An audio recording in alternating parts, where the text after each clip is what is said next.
ఓం నమో వెంకటేశాయ. 108 దివ్య వైష్ణవ క్షేత్రాలలో 70వ దివ్య క్షేత్రంగా అలరారుతున్న తిరుక్కడిత్తానం కేరళ రాష్ట్రంలో కొట్టాయం జిల్లాలో చంగనాశ్శేరికి సమీపంలో అత్యంత రమణీయ ప్రకృతి నడుమ పచ్చని చెట్లతో అలరారుతూ ఉంటుంది ఈ ఆలయం ఉన్న ప్రదేశం.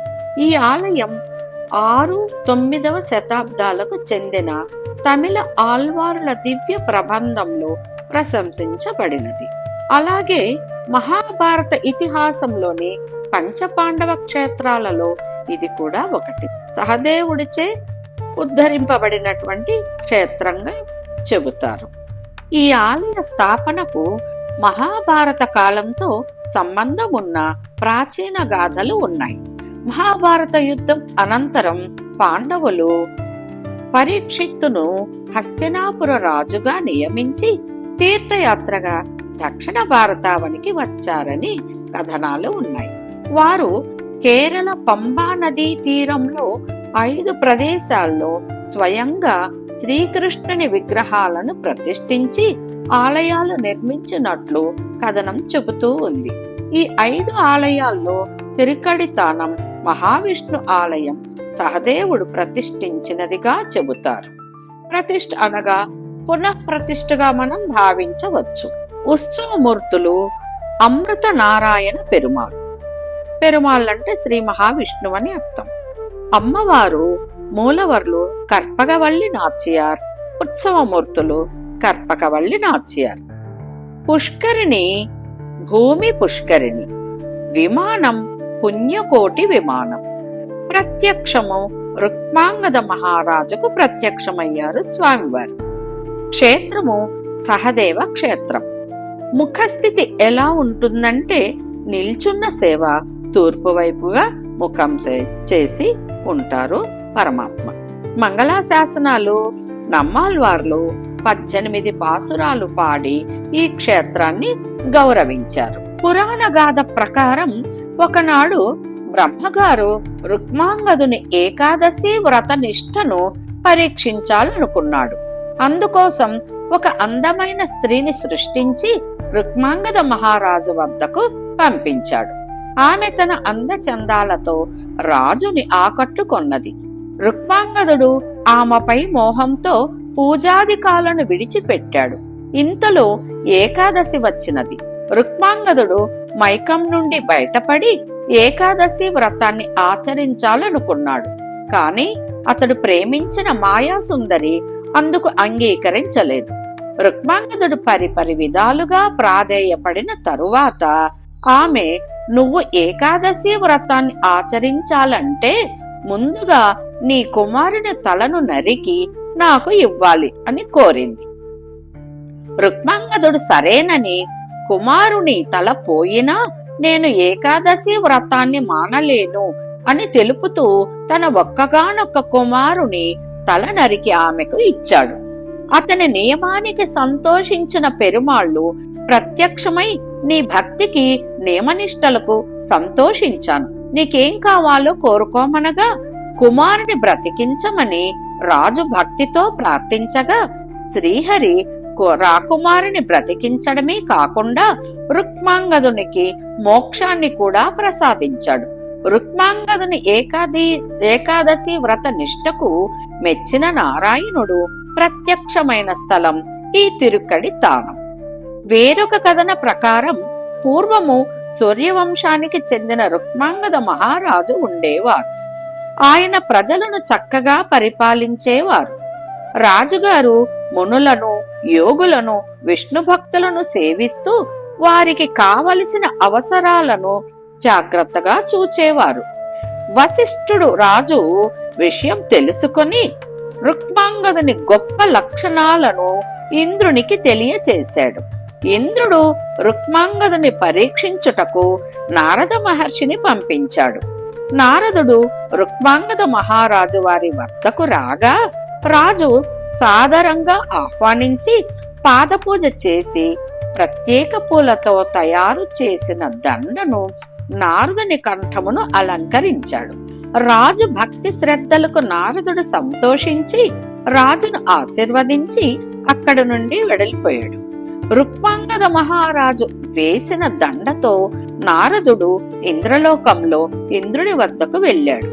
ఇంద్రుడు ఆ దండలోని పూల అందాలకు మరియు సువాసనకు మైమరచి ఆ పూలను ఎలాగైనా తేవాలని భటులను ఆదేశించాడు. సైనికులు దొంగతనంగా రాజుగారి ఉద్యానవనానికి వెళ్లి పూలను దొంగిలించి రాజుకు ఇచ్చేవారు. రుక్మాంగదుడు పూల తోటలో దొంగిలించబడటం గమనించి వారిని పట్టుకొనేందుకు భటులను నిఘా పెట్టాడు. అయినను దొంగతనము పూర్వం వలనే జరుగుతూ ఉంది. ఒకనాడు చలి అధికంగా ఉండుట వలన భటులు మంట వేశారు, చలిమంట. ఆ మంటకు కొన్ని మొక్కలు వాటి దుంపలు కాలి ఒక విధమైన వాసన వచ్చింది. ఆ వాసన ప్రభావం వలన ఇంద్రుని భటులు స్వర్గమునకు వెళ్ళు శక్తిని కోల్పోయారు. వారు తిరిగి దేవలోకమునకు వెళ్ళుట ఎట్లు అని రాజుని అడుగగా, వారు ఎవరైనా ఏకాదశి వ్రత ఫలమును దారపోసినచో వారికి దివ్య ప్రభావం తిరిగి లభించునని వారు చెప్పారు. ఇంద్రుని భటులు రుక్మాంగదునికి జరిగిన విషయాలన్నీ చెప్పారు. రుక్మాంగద మహారాజు కోపగించక ఇంద్రభటులను గౌరవించి ఆదరించాడు. అంతటా రాజు ఏకాదశి వ్రతం చేసిన వారి కోసం వెతికించాడు. ఆ రాజ్యంలో ఊర్లో వారి బట్టలు ఉతికే చాకలి వాని భార్య ఏదో కారణం వలన ఆ రోజు ఏమీ తినలేదు. వారికి ఏకాదశి ఉపవాస వ్రతం గురించి ఏమీ తెలియదు. కాని ఏమీ తినకపోవడం చేత వ్రత ఫలితం వారికి దక్కింది. రాజు ఆమెకు జరిగిన విషయాలు తెలియచేసి ఆమె పుణ్యంలోని కొంత భాగాన్ని శక్తులు కోల్పోయిన దేవతలకు ఇచ్చి సహాయం చేయమని కోరాడు. అలా చేసి దేవతలను కాపాడింది. రాజుగారు సంతోషించి ఆమెకు బహుమతులను ఇచ్చాడు. రుక్మాంగద మహారాజునకు శ్రీమన్నారాయణుడు ప్రత్యక్షమై ఏకాదశి వ్రత మహాత్యం గురించి తెలియచెప్పాడు. రాజుగారు స్వామిని ఇక్కడ అర్చారూపంలో వేంచేయమని ప్రార్థించగా స్వామి అందుకు సమ్మతించాడు. అలా ప్రత్యక్షమై నిల్చున్న పరమాత్ముణ్ణి మనమిప్పుడు సేవించుకుంటూ ఉన్న మూర్తి. విశేషాలు: గర్భగృహంలో 3 మూర్తులున్నారు. అందులో ఒకటి శ్రీ మహావిష్ణువు, వీరికి కుడివైపున దక్షిణామూర్తి, వెనుక భాగాన నరసింహస్వామి ఉన్నారు. వీరిద్దరిని చిన్న కన్నంలోంచి మాత్రమే చూడాలి. ఒక కన్నును మూసి ఒక కన్నుతో తెరిచి చూస్తే ఆ దర్శన భాగ్యం మనకు కలుగుతుంది. ఈ దివ్యక్షేత్రంలో అద్భుత నారాయణుడు వేద స్వరూపుడైన గరుత్మంతుని అధిష్ఠించి లక్ష్మీదేవితో కలిసి దర్శనం అనుగ్రహిస్తూ ఉన్నారు. ఈ క్షేత్రంలో ఒక ఆచారం ఉన్నది.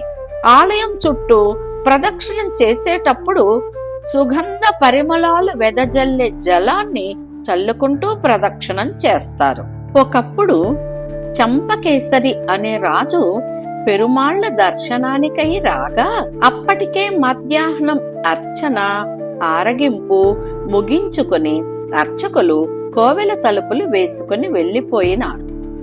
మారర్ అను కోవెల కాపలాదారు కోవెల తలుపు తీయునప్పుడు శంఖం పూరించే పని చేస్తుండేవాడు. వాడు రాజు రాకను గమనించి అర్చకులను పిలుచు నియమాలను అతిక్రమించి శంఖమును పూరించాడు. కాని శంఖం మోగలేదు. మారర్ కింద పడి చనిపోయాడు.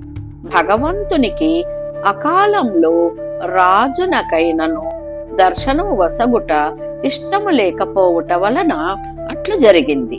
మారర్ యొక్క దుష్ట ప్రవర్తనను గుర్తు చేయుచు 3 అడుగుల విగ్రహమును ఒక రాతిపై చెక్కించి ఆలయం వెలుపల ప్రతిష్ఠించి ఉన్నారు. ఇతర సన్నిధులు కృష్ణుడు, నరసింహుడు, చంద్రుడు, అయ్యప్ప, విశ్వక్షేణుడు, దక్షిణామూర్తి, దేవి ప్రత్యేక సన్నిధులు కలవు.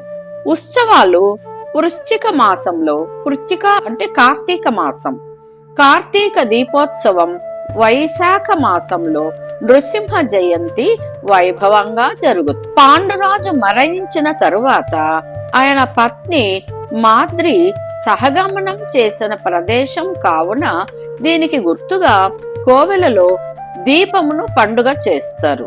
అరటి ఆకులతో చితిరూపములో పేర్చి అందులో జ్యోతులను ఉంచుతారు. మాద్రి జ్ఞాపకార్థం చేయు ఈ దీపోత్సవ సమయమునందు విషాద సంగీతము వాయిద్యాలతో మోగిస్తారు. దీనినే ఆసుకొట్టుక అని వ్యవహరిస్తారు. ఈ క్షేత్రంలో ప్రదక్షిణ చేయుటలో ప్రత్యేక పద్ధతి అవలంబించెదరు.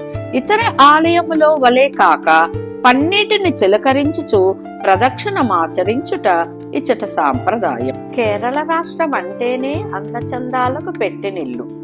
ఈ అద్భుతమైన పరిసరాలు, పచ్చటి ప్రకృతి, సెలయేర్లు, స్వచ్ఛమైన జలం ఇవన్నీ కూడా చూస్తూ మనసుకు ఎంతో ఆహ్లాదం కలుగుతూ ఉన్న ఈ అద్భుత నారాయణ స్వామిని అందరూ దర్శిస్తారని ఆశిస్తూ ఓం నమో వెంకటేశాయ. ఈ వీడియో మీకు నచ్చినట్లయితే షేర్ చేయండి, సబ్స్క్రైబ్ చేయండి, లైక్ చేయండి. ఓం నమో వెంకటేశాయ.